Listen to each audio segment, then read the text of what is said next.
سلام خدمت همراهان خوب کانال متا کدینگ، امیدوارم حالتون خوب باشه. فعبا هستم امروز همراه شما. بریم که یک مسئله زیبای دیگر رو حل کنیم. خب اینجا یک مسئله ریاضیاتی رو داریم این دفعه امروز که یک مسئله مربوط به المپیاد ریاضیات هست.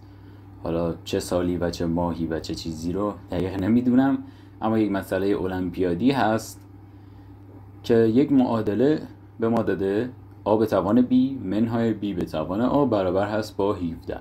خب a و b اینجا مجهولای ما هستن که باید پیداشون کنیم و ببینیم به ازای چه مقادیری از a و b این معادله برقرار میشه. خب ما از اونجایی که روش ریاضی خیلی سخته اگر بخوایم این رو حل کنیم، اینجا میخوایم از تکنیک بروت فورس استفاده کنیم و با استفاده از زبان برنامه‌نویسی پایتون بیایم جواب a و b رو پیدا کنیم. پس من طبق روال همیشگی میام جوپیتر نوتبوکم رو باز میکنم، میگم پایتون نوتبوک، تا داخل اون کدام رو بنویسم که یک محیط سرراست و راحت هست و میتونیم به راحتی داخلش خروجی رو مشاهده کنیم. خب جوپیتر نوتبوکم هم باز شد.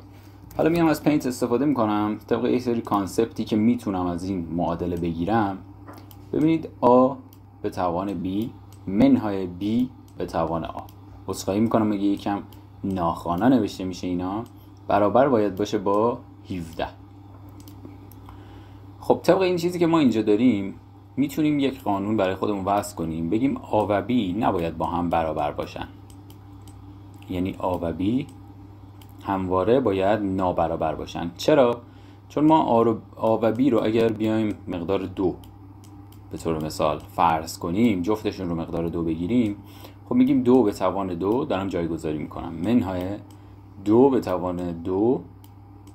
خب 2 به توان 2 که میشه 4، این هم میشه 4، 4 منهای 4 میشه 0.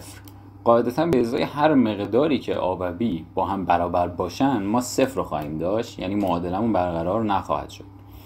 پس به عنوان قانون اول میتونیم این رو وضع کنیم که a و b با هم برابر نباشن. منتها نمیدونیم کدومشون از کدوم یکی بزرگتره، فقط میدونیم که نابرابر باید باشه و همین دیگه. همین قانون رو با استفاده از این قانون بریم که بنویسیم برنامه‌مون رو. پس من برمیگردم به محیط جوپیتر نوتبوکم.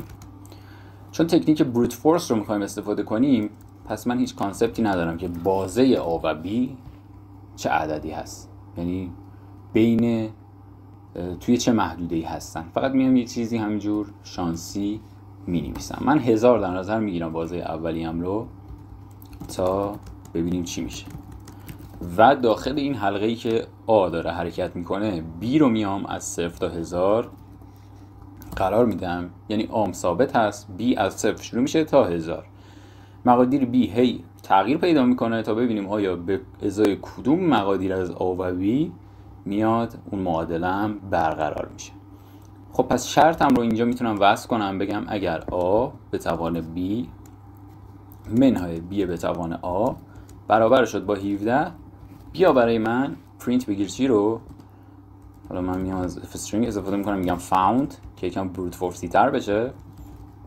a و b رو بیا برای من بنویس. حالا بریک هم قرار نمیدم که بیا تا انتها پیش بره، به ازای هر مقداری از a و b که این معادله برقرار بود ما جواب رو داشته باشیم. خب اگر اینو اجرا کنم، خب عدد 3 و 4 رو پیدا کرد به عنوان اولین خروجی و 18 و 1 رو. خب 3 به توان 4 بریم بنویسیم، حلقمون همچنان داره اجرا میشه. بریم، گفته a اگر 3 باشه و b 4 باشه. خب میام جایگذاری میکنم، میگم 3 به توان 4 منهای 4 منهای به توان 3. خب 3 به توان 4 که میشه 3 به توان 2 ضرب در 3 به توان 2، یعنی 9 تا که میشه 81. و من اینو زیرش مینویسم که میشه 81 و 4 به توان 3 میشه 16 ضرب در 4. 4 به توان 2 میشه 16 ضرب در یه 4 دیگه میشه 64. این دوتا رو اگر از هم کم کنم 17 رو خواهم داشت. پس به عنوان اولین جواب ما میتونیم A رو 3 در نظر بگیریم و B رو 4 در نظر بگیریم و این معادلمون برقرار میشه. یه جواب دیگه هم به من داده بود. خب حلقمون اینجا تموم شد، همین دوتا جواب رو فقط پیدا کرد، 18 و 1. خب آ رو اگر 18 در نظر بگیریم، آ 18 هست،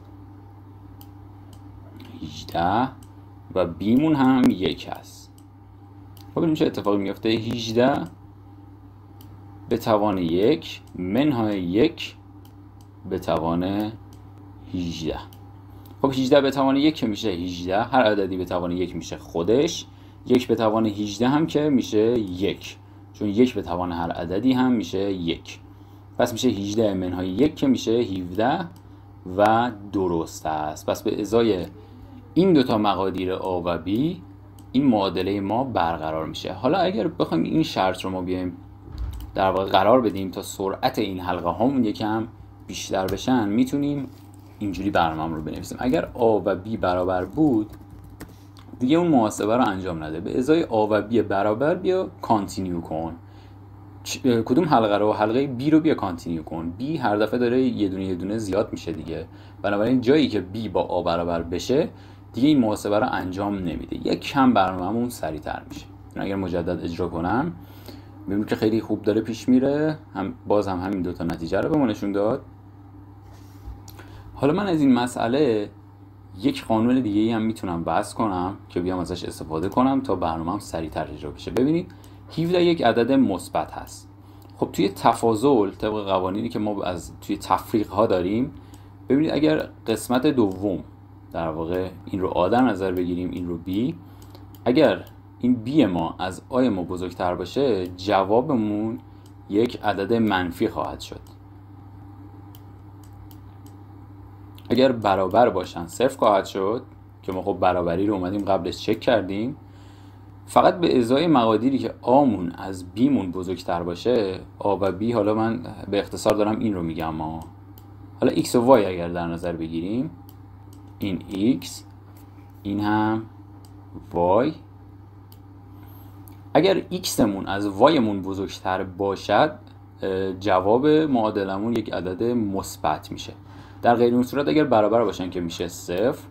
اگر Y مون از X مون بزرگتر باشه جواب منفی میشه. پس فقط باید X هامون از Y مون در واقع بزرگتر باشه، مثل 5 منهای 3 که 5 از 3 بزرگتر هست، بنابراین جواب یک عدد مثبته که میشه 2. اما اگر جای این دوتا رو عوض کنیم اینجا منفی 2 بود. خب پس از این شرط هم میتونم استفاده کنم که بگم تا جایی پیش برو که A به توان B از B به توان A بزرگتر باشه. به محض اینکه این شرط من نقض شد دیگه ادامه نده. خب بیام این رو اضافه کنم ببینم برنامه‌ام سریعتر میشه یا نه. پس میتونم اینجا این کانتینیو رو داشته باشم و در ادامه بگم اگر، حالا اینجا همون X و Y رو مینویسم، A به توان B و Y هم B به توان A. اگر X من یک جایی کوچکتر از Y من شد، در واقع اون شرط نقض شد، بیا بریک کن دیگه پیش نرو. در غیر این صورت اینجا هم میام اون X و Y رو جایگذاری میکنم که دیگه مجددا محاسبات انجام نشه. پس میگم اگر این قسمت X من از Y من کوچکتر شد، خب کوچکتر باشه میشه این کیس دیگه، اینجا کوچکتر بود، پس جواب یک عدد منفی شد. پس دیگه به درد من نمیخوره، بیا بریک رو انجام بده. در غیر اون صورت هم که دیگه تا جایی ادامه پیدا میکنه که اینا رو پیدا کنه. خب حالا بریم برنامه رو اجرا کنیم، ببینیم که این دفعه خیلی سریعتر و طوفانی‌تر اجرا شد. حالا اگر بخوام من تایمش رو هم بگیرم، اینجا مثلا میگم T1، کتابخونه تایم رو هم میام فراخوانی میکنم که بیام از پرف کانترش استفاده کنم. اینجا T1 میگم و انتهای حلقم هم T2 که زمان پایانی هست رو میام میگیرم، پرف کانتر. در انتها میام میگم پرینت کن، بگو فینیشد، کار من تموم شد، تایم. حالا تایمی که در واقع طولی کشیده انجام بشه به این شکل میام می نویسم. اینو هم اف استرینگش میکنم که راحت تر باشه. این رو هم میگم تا رقم اعشاری در واقع نمیخوام باشه، پس میگم اینتیجرش کن. تی دوم رو منهای تی یکم. خب بریم بگیریم.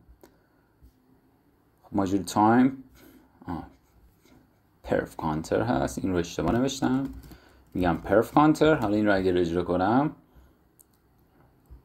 خب مثل اینکه خیلی سریع دیگه انجام شده که ثانیه‌مون اعشاری هست، پس میگم تا 3 رقم اعشار رو به من نشون بده. خب توی 9 میلی ثانیه برای من اینجا انجام شد. حالا اگر این شرط رو من نمیذارم، یعنی نذاشته بودم، اینجا ببینیم چقدر طول میکشه. خب همچنان داره اجرا میشه، میبینیم هنوز پایان پیدا نکرده. این شرط هم رو اومدم کامنت کردم، همچنان حلقه داره اجرا میشه. اینجا با استفاده از یک شرط ما تونستیم که برنامه رو خیلی سریع تر کنیم. منتظر میمونیم تا حلقمون یه جا تموم بشه و ببینیم چقدر زمان طول کشیده که این کار برای من انجام بشه. 27 ثانیه طول کشید تا همین کار تکراری رو برای من انجام بده، منتها بدون این شرط. وقتی که این شرط رو من از حالت کامل در بیارم 5 میلی ثانیه طول میکشه. 5 میلی ثانیه و 27 ثانیه، اینو خاطرتون باشه. ببینید با استفاده از یک شرط ساده تونستیم برنامه‌مون رو چقدر فضایی تر بکنیم. خب پس ما جواب این معادله رو پیدا کردیم. به ازای مقدار A اگر 3 رو قرار بدیم و B 4 رو قرار بدیم، معادلمون در واقع حل خواهد شد. اگر از این ویدیو خوشتون اومده، کانال ما رو سابسکرایب کنید، لایک فراموش نشه و تو کامنت ها بگید که برای ویدیوهای آینده چه مسائلی رو حل بکنیم.